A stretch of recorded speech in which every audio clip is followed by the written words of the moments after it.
देखिए, बिहार में जो है एक और अच्छा नेता का जो है आगाज़ हो चुका है। अगर अच्छा नेता कहें तो प्रशांत किशोर के बारे में हम बात कर रहे हैं। जिस तरह से जो है तमाम बिहार में जितनी भी पार्टियां हैं, उस पार्टियां का जो है एक-एक करके विकेट प्रशांत किशोर गिरा रहे हैं।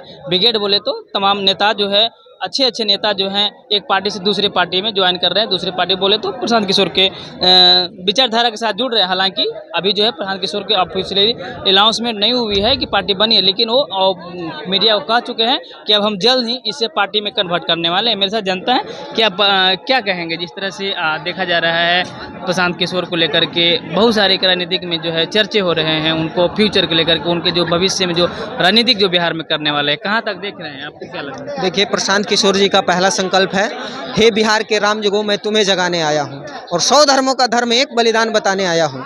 जब अपनी हाथ में जंजीर लग जाती है तो संघर्ष खुद ही करना पड़ता है, उसके लिए खुद ही लड़ना पड़ता है। तो वो जो लड़ाई है वो सिखाने आए हैं प्रशांत किशोर जी। ये कोई राजनीति, ये तो पहले भी वो काम करते थे। इनका जो लेवल था उस लेवल पे पहुंचना लोगों का सपना होता है, बड़े बड़े लोगों का सपना होता है। लेकिन उसके बावजूद अपनी स्थिति को जिस धरती पे जन्म लिए हैं उसका कर्ज चुकाने के लिए फिर से एक बार वापस बिहार लौटे हैं। और ये जो बिहार इस बात को नहीं समझा तो मान के चलिए कि इसका फिर दुर्दशा, फिर कोई बिहार की माँ का लड़का में उतनी सामर्थ्यता नहीं होगा, फिर किसी में करेजा नहीं होगा कि वो फिर से इस तरह का प्रयास करे। बहुत बड़ा प्रयास कर रहे हैं। क्या लग रहा है कि तमाम जो अभी जो जितने भी नेता हैं, या तो बीजेपी में हो या जेडीयू में हो चाहे आरजेडी में हो, ये सब जो है जनता बिहार की जनता के साथ ये सब नाइंसाफ़ी कर रहे हैं? अगर ना इंसाफी नहीं किए हैं, अगर मान लेते हैं आप ही की बातों को, इन्हीं के समर्थकों का बात मान लेते हैं कि आरजेडी बहुत अच्छा काम किया है, मान लेते हैं अच्छा काम किया है, नीतीश कुमार जी बहुत अच्छा काम किया है, भाजपा बहुत अच्छा काम किया है, उसके बावजूद भी बिहार सबसे गरीब राज्य है, सबसे अनपढ़ राज्य है, सबसे ज़्यादा पलायन बिहार में है। तो बताइए कैसे है? अगर इन लोगों ने अच्छा काम किया है तो पीछे क्यों है? अगर पीछे है तो इसको हटाएगा क्यों? कौन हटाएगा? तो जब यही लोग हटाएंगे तो ये तो हटा ही रहे हैं, हट नहीं रहा है, तो किसी न किसी दूसरे को आना पड़ेगा। तो कौन आएगा? बिहार के बच्चा आएंगे। अब गांव-गांव से जो तकलीफ में है वो आएगा भाई।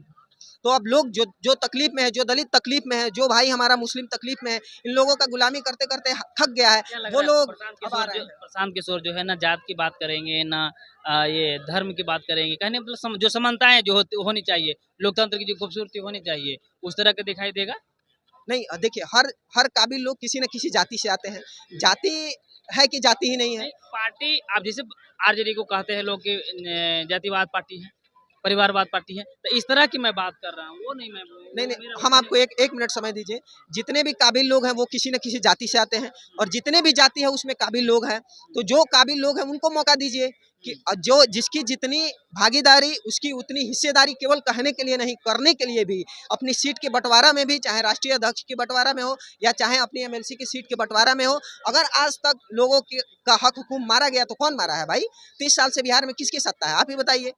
तो जो ये करेगा, जो इस जनता का जो सम्मान को समझेगा, सम्मान देगा, उस वही आएगा बिहार में।